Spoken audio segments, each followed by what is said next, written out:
On October 7th, as terror rained down from Gaza, 1,700 United Hatzalah volunteers rushed south.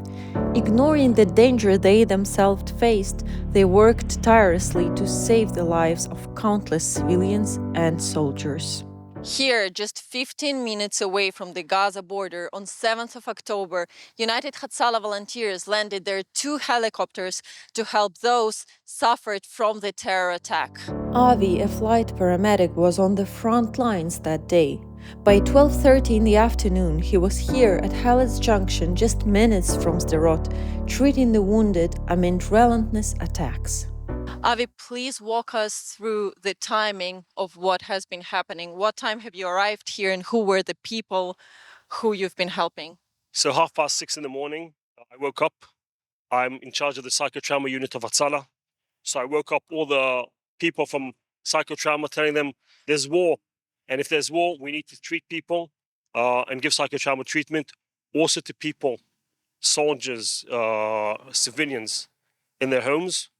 And on the other side, treat our people that need psychotrauma after all the very bad scenes they've seen, killed and injured people and all the people from the Nova.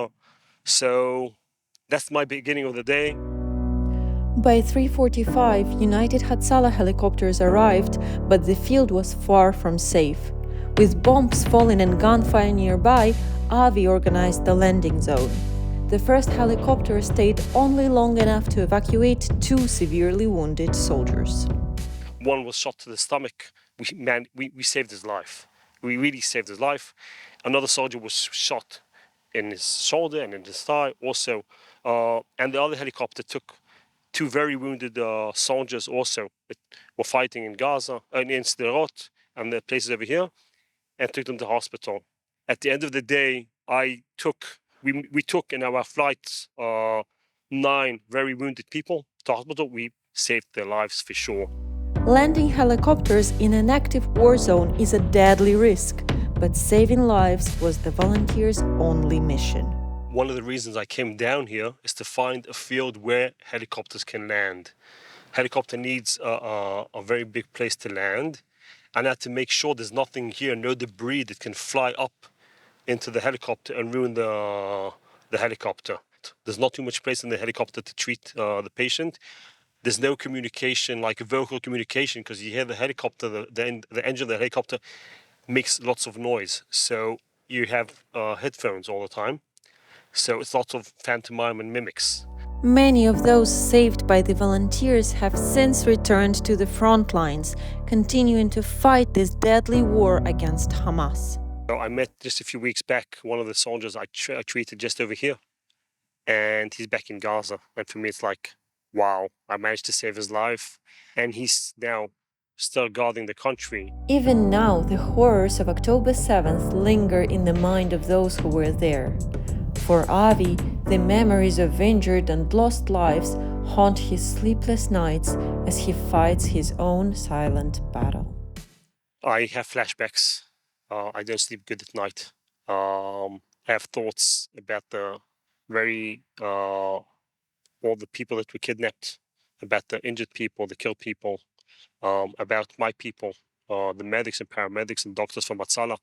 That a lot of them are still going on with flashbacks and all kinds of memories from the 7th. So I'm not at war, but I'm still in a condition like everyone else.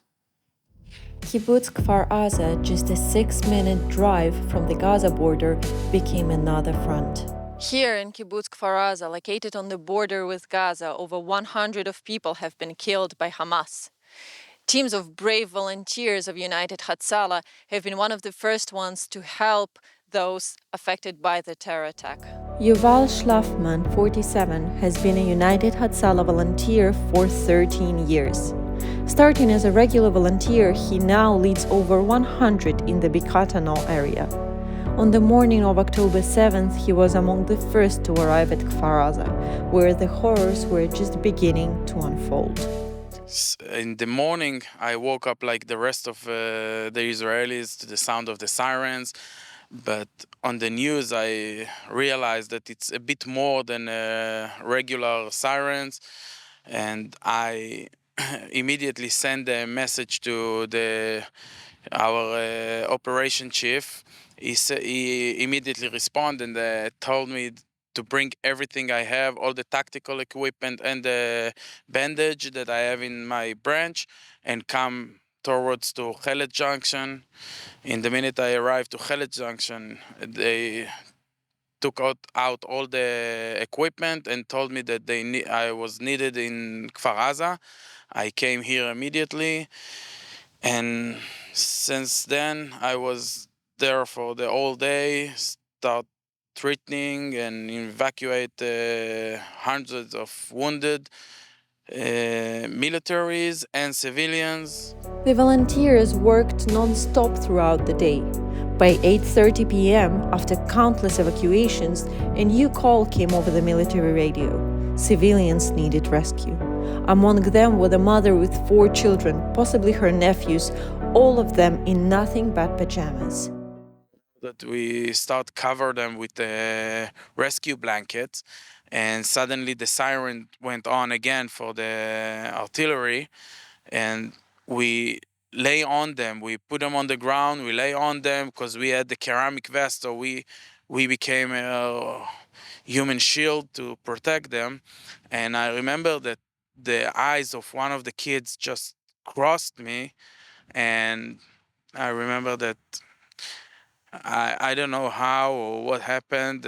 I just took out my phone and asked him spontaneously what kind of music does he like, or TV show, and he told me something. I don't remember what he told me, and I put it on the YouTube. We start singing it together. The soldier joined us, and we all sang it together. And I look at him, he smiled, and it looks like the fear and the exhaust just a bit disappeared, like fade out a little bit. There is a sentence that burned in my mind that I remember that he told me, I know my father was killed, but you saved the rest of my family, so I thank you for that. And we cried a little bit together, and then he went off and he went down to the car, and that's the sentence is just burned in my mind. Though they saved countless lives, the emotional scars run deep. Volunteers carry the weight of those they couldn't save.